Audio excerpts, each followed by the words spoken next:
Hey, brother teacher, how do you survive a violent street attack if you are unfortunate enough to be in a situation or in a place where someone assails you or attacks you, either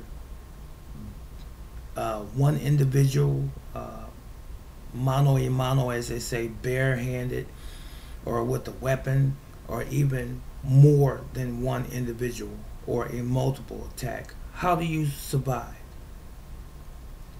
Well, we hope that we never have to face such a situation, but because of the world in which we live being so violent, it is, in some instances, inevitable that at some point in all of our lives that we will have at least one brush, perhaps with uh, an attack or even maybe death.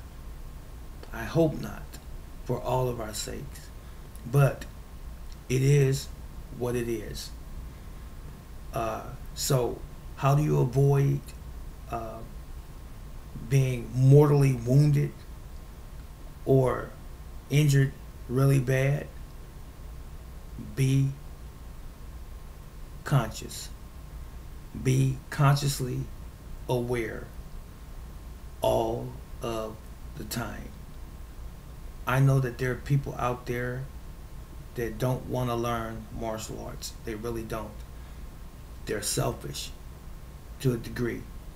There are some people out there that don't even want to learn a self defense course. They're selfish. They're cocky. They think oftentimes that it'll never happen to me. But many people have been proven wrong, and it has indeed happened to them, much to their dismay. And many of them may have escaped, some of them maybe been crippled, and some of them may have not even survived at all. You know the routine. You've watched the news enough. You see it all of the time. Some people don't want to watch the news because they don't want to hear these types of stories. But it happens every single day of all of our lives. Every few moments, every few seconds, someone is being raped, mugged, robbed, killed. Don't let it be you. Don't let it be your loved one today. So, as I begin to say, you have to be consciously aware. Now, I'm going to say this, and I say it to my shame. I have studied the martial arts and trained in the martial arts for now over 47 years. I also am a veteran of the United States Army. So I have learned some things as it relates to self defense, self protection, and even crippling, maiming, if it came down to it, if I had to kill someone. I've learned this. I mean, these are the things that you learn in the military. But I have the presence of mind to be able to balance things. That doesn't apply to everyone, though.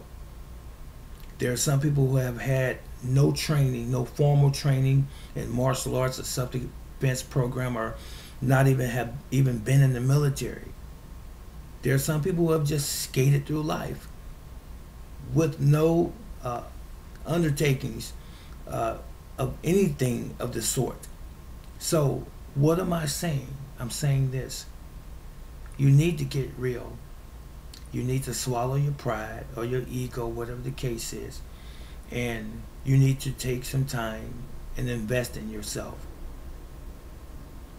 and in that of your family. So, this is what I advise. Every time you wake up in the morning,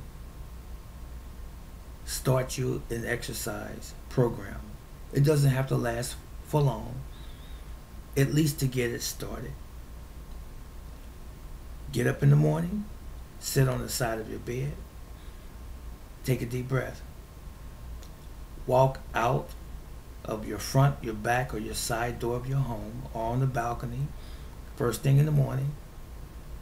Take about 3 minutes of deep breaths. through your nose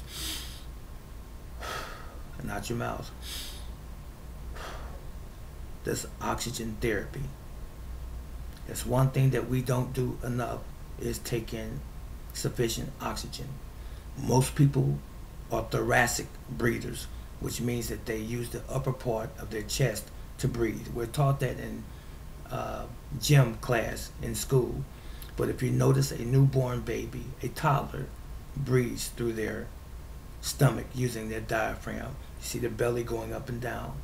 That is the proper muscle to use to bring more oxygen into the lungs. So you want to take that advice and use that method, or adopt it, I should say.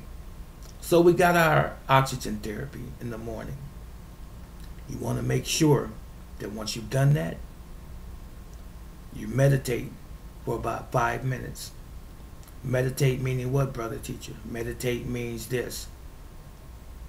You tell yourself that I am worthy to be here. I am a person of purpose.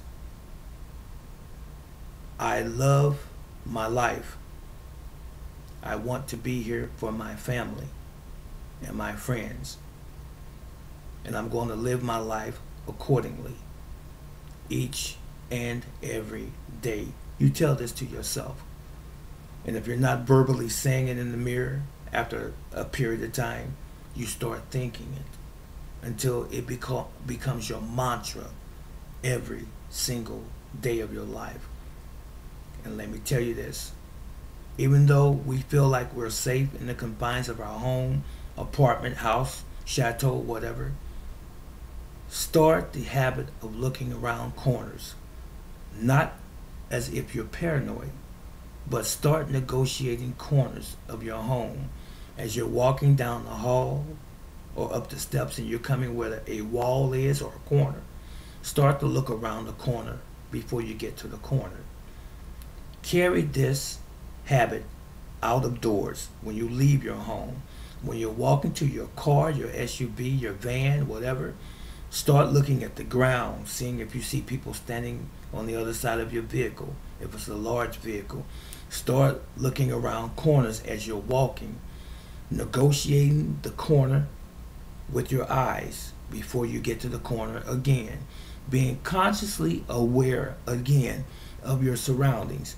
You don't have to walk around snapping your head left and right, looking up and down like you're crazy, but just casually look left and right and up the street 50 yards and what have you before you get there. Be aware of your surroundings. If you have to go somewhere and you're walking and it's dark outside, go with a few people and make sure that you walk in the street sometimes as much as possible where there's cars driving up and down the street, as opposed to some unlit part of the sidewalk or some alleyway. Take the time, to inconvenience yourself sometimes and place yourself in a safer position. Okay, sometimes people want to take a shortcut because they're too lazy to take a few more steps or walk a couple more blocks. But it's better for you in the long run. First of all, it's good exercise. And second of all, you want to try to avoid any potential confrontation with someone that might not be a well-wisher. Okay? Now, if peradventure, and God forbid, that you encounter an individual that wants to rob you, let's start with the individual, and they pull a gun on you, give them what they ask for. Don't scream, don't holler, don't curse them out. We don't know what is in the mind of that individual on the other side of that gun. We don't. We don't know if they're on the borderline of crazy. We don't know if they're bipolar. We don't know any of that about that person. But to avoid you losing the ranch, so to speak, don't carry large sums of money on you in the first place. If at all you can help it. So carry even a dummy wallet. Keep your money in your sock, your major money, Only pull it out discreetly when you want to really use it, when there's no one really watching you.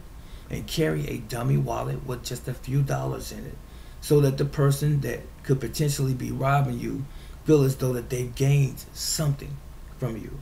And you say, that's all I have. Do what they say. Hold your hands up in a slow fashion. No abrupt movements, because a lot of times they can be nervous and they can shoot you as a result of those sudden movements. You say, please don't hurt me. Don't have a problem swallowing your pride and say, sir, please don't shoot me. I have a family. Don't have a problem with saying that. Okay? It's not about being macho, trying to be tough. This is just the world that we live in. And you want to go home to your family safely. Okay? Now, outside of that, if a person comes up to attack you and it's not that robbery scenario and they have a knife, a club, or chain, or what have you, it is always a good thing to make sure that before that possible situation arises, that you have already been engaging in some form of self-defense.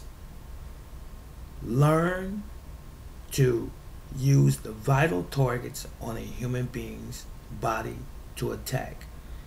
Have no reservations about screaming to the top of your lungs if you have to, so that you can draw attention to where you are, if you are a male or a female.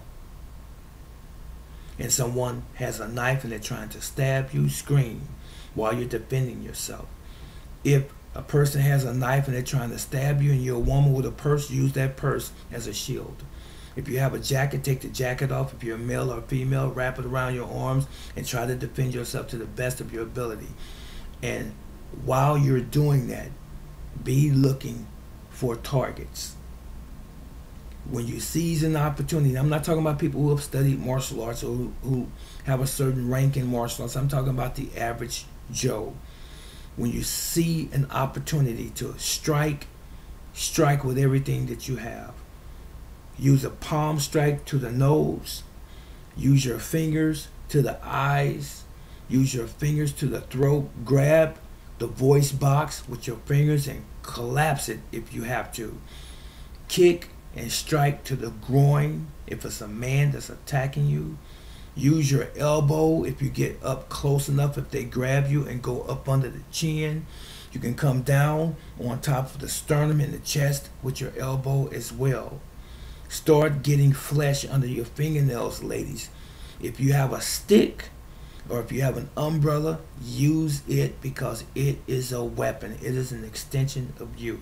Start poking with the end of the stick or the umbrella. Do anything it takes to survive until you have stopped that aggression and or you are able to leave that situation or escape. Not every situation is going to allow you to be able to run. And not every person is going to be able to run, because if you're an elderly person, well up into age, or if you're someone who has arthritic hips, as I do, or if you have bad knees or bad joints in general, you have other pre-existing health conditions, chances are you're not going to be able to turn around and run down the street against a much more athletic and much more aggressive adversary. So oftentimes you just have to grit and bear and just stand your ground and make it work. That's it. That's all, ladies and gentlemen. Now, if you want to survive this, again, you must think of all of the reasons, just in the flash of a pan, for living. Don't forget, take a self-defense course. I don't care if you go and buy a video.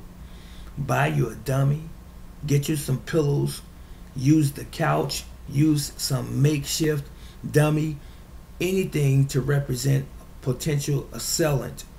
If you can't afford the regular equipment like a bob dummy or some kind of sentry kicking bag or what have you, but you might want to think about that down the road, buying you something and having a regular training session to keep you refreshed on techniques. Take about 30 minutes of exercise along with the self-defense. Get you someone in your family, get you a best friend or a close friend or a co-worker, and you all train together on the self-defense and say, I'm serious about this. I'm serious about being able to protect myself if something were to happen in today's society, because there's a lot of crazy people out here.